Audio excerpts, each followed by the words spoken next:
Hey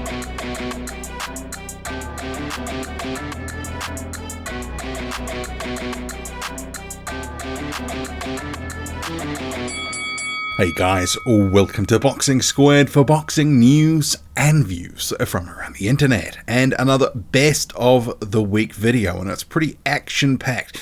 Quite a bit of news floating around, not all huge but certainly very interesting, and a few fight announcements, well actually more than a few.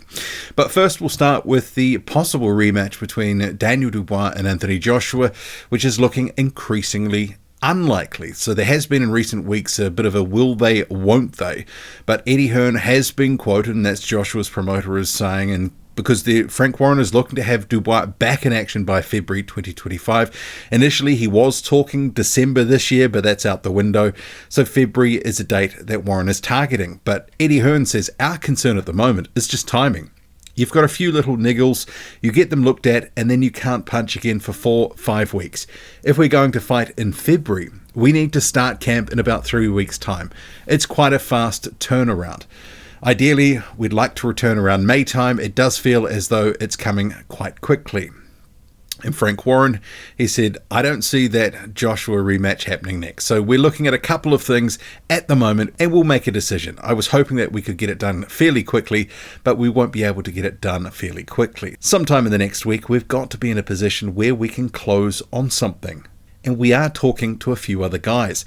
I want him out on that date, brackets February 2022, and he wants to be out on that date. I don't see Fabio Wardley fight happening next, and we'll come to that in a moment. For me, that fight could be built into something mega. There's no doubt about it. And there has been some speculation that Anthony Joshua will wait for Tyson Fury win, lose or draw against Oleksander Usyk. That is a fight that the Saudis have said that they want, and that they are happy to make regardless of whether Tyson Fury wins against Oleksander Usyk in December 2024. And I guess the other question as well, one, it was always going to be a relatively quick turnaround for Joshua, who historically has actually fought twice a year. Him having a turnaround in 3, 4, 5 months is generally pretty unusual. It would be an exception to the sort of twice yearly max sort of thing that has happened for most of Joshua's career at the world level. But also you have to ask the question, what demons is Anthony Joshua battling with in the wake of that loss? Because he was dominated by Daniel Dubois. Talking about injury and other bits and pieces could be seen by some as a convenient reason to basically not go through with a rematch. Perhaps other factors are at play. Just something to consider. And what of other potential opponents? Well, you do have a mention of Joseph Parker. As we know, Fabio Wardley's name was bandied about. That was as a result of the IBF. Dubois does have the option to take a voluntary next. He's just defended the belt. He's got a voluntary, so his next mandatory wouldn't potentially be until the middle of next year at the earliest. And Agi Kabial and Martin Okolie, there is a purse bid to be held on 5 November. It's 3 November in New Zealand as I record this. But of the Fabio Wardley stuff, I mean, I saw that and I thought, really, is he in the conversation here? And you can see this graphic from Sky. Dubois given green light to defend IBF world title against Wardley. And that was a name that he is in the rankings. He could potentially face Daniel Dubois. But you do have Frank Warren putting a bit of a stop on that. He's come out a day or so after that saying he won't get the fight next. We never even discussed that. Fabio would like it, I'm sure. But we're in discussions at the moment with a couple of people. Fabio needs to fight someone in the top 10 now and do what he's capable of doing and showing the world what he's all about, to really establish himself in that top 10. There are some good fights there, great matches to be made in the next year for him. We can build that into a mega fight that will fill the likes of Wembley with 2 big punches like that. That's what we've got to work towards. In the meantime, for Daniel, we're quite near to announcing something in the next week or so. That will be a big fight for him in February. And Joseph Parker, his trainer, has obviously put forward Joseph Parker as an option.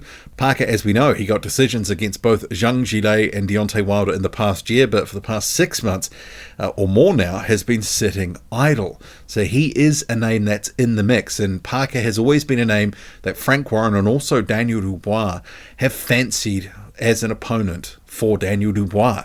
So maybe that could happen, and that would be a very good fight. And I think Daniel Dubois in recent form could go in the favourite. But obviously, styles make fights, and we've seen from Joseph Parker in the last couple of years, he can box to a plan and adjust and adapt the tactics. And that could be something that could be quite tricky for Daniel Dubois, and harder to break Parker down. He's not going to just be standing there. So, as we know at the moment, Joseph Parker sitting, waiting, watching. He's in the gym. He's looking to put on extra muscle. This is something you were saying a couple of months ago. And he has put on some extra weight, trying to go for a bit more power. And as you can see, this is 100 kilos that he's pushing here. So he really is... putting that work in the gym, staying ready. He looks in good shape, even though there is no camp at the moment. Hopefully he's going to be fresh enough and not going to be burning himself out. But, he's taking over right now, waiting for an opportunity. Moving on, Justis Huni, the rising Australian heavyweight prospect, will be back in action December the 11th in Brisbane. And no, he's not facing Connor Wallace. They're both just the headliners for this event. Because initially I saw this graphic and I thought, hang on.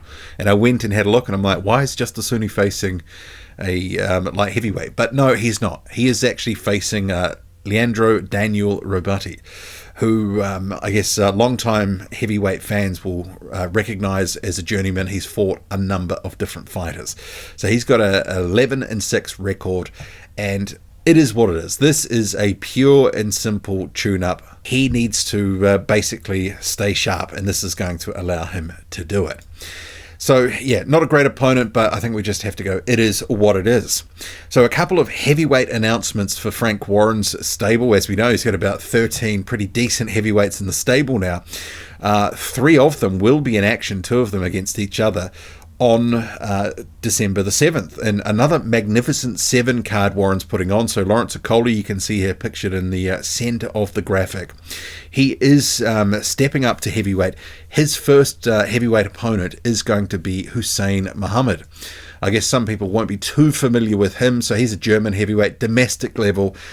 He has lost to Zan Kosabutski before. He was handled pretty well by Kosabutski, dropped him a few times from memory. That was all over in a few rounds. And there was also a fight with Senad Gashi that Muhamed had won, but ultimately that was a no contest, overturned to be a no contest after there was a drug issue. So hopefully he's coming into this one clean. I think Lawrence Okolie, based on what he's been doing at cruiserweight, he's going to be the slightly bigger man, longer reach. I think he's got more power and skills. This is what it is. I said when he was stepping up to heavyweight, first fight likely to be a bit of a showcase. This is Hussein Muhammad's not a knockover job, but also in the same vein, Lawrence Okolie should have a few issues. He might get a few rounds in here and then ultimately stop him somewhere between rounds 3 to 5. Probably wants a few rounds anyway. I mean, this is probably why they've made it. The other fight, before I skip to the next thing, so you've got Solomon Dacres, who holds the English title, facing David Adeleye. So these two stablemates, this is a good opportunity for Adeleye, coming off that loss to Fabio Wardley a little while ago now. Dacres hasn't necessarily looked $1 million in all of his most recent fights, but it's a good litmus test for both. And they could step up to a much bigger opportunity, because if Fabio Wardley moves on from that British title in the next sort of 6 months to a year, these guys could be Johnny on the spot to face for it, the winner at least. So there's a lot on the line here. This could set the loser back a year or two. Both these guys have designs on going higher than just the English level.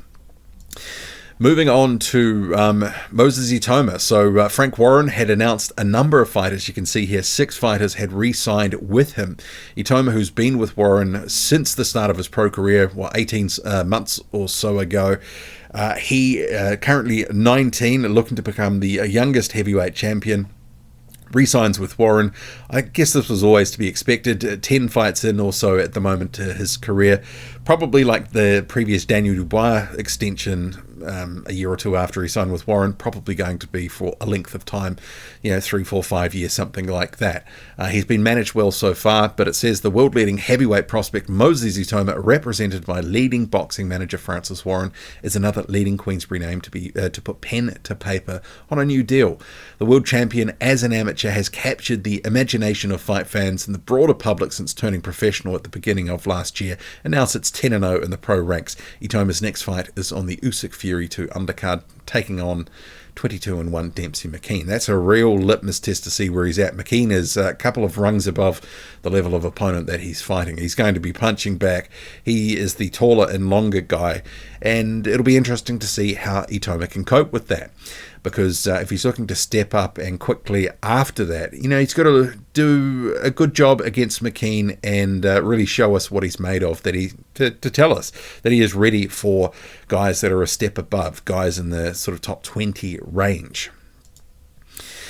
You've got Mourad Aliev, he and also stablemate Jose Larduet will be returning on a Universum card, and this will be in December 12th in Hamburg. It's sort of tied to the WBC convention.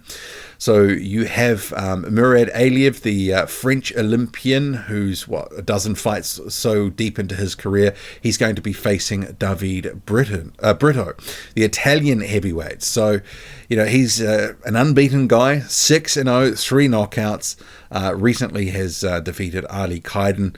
So, yeah, that's not too bad. I mean, maybe represents a small incremental step up for Aliev, who, let's face it, he needed to really, step up the level of his opposition. So too his stablemate, Jose Larduet. And I actually quite like this fight that they've made for Larduet. So they've got him against Martin Myronets, and that name may sound familiar, and it's because he's been a bit of a road warrior who's been causing some upsets. So he was the guy that beat Cash Ali on points. This was back in 2023. Then he went on to beat Nathan Gorman, also on points, more recently stopping knockover job journeyman Pavel Sauer. So, this is actually not too bad. I mean, given what he's done against, he was durable enough and skilled enough to outpoint Nathan Gorman, who's not exactly a slouch. It'll be interesting to see against Jose Larduet what he can do. Larduet, very skilled, good combination puncher, knows how to use range well. It'll be interesting, I think, to see how this one plays out. And if it's a bit tricky, then all the better for Larduet, because he needs some good rounds, not some of the dross that he's been fed up more recently. Oleksander Zakhozhyi, the Ukrainian, 6'9", he will be facing Arnold Zakhozhyi, and this will be on the 23rd of November, and this will be in Heidelberg, Germany. So the Ukrainian facing Zakhozhyi, who you may recall, that was, the comeback opponent, one of them, fought David Haye. He ended up getting stopped relatively early in this one.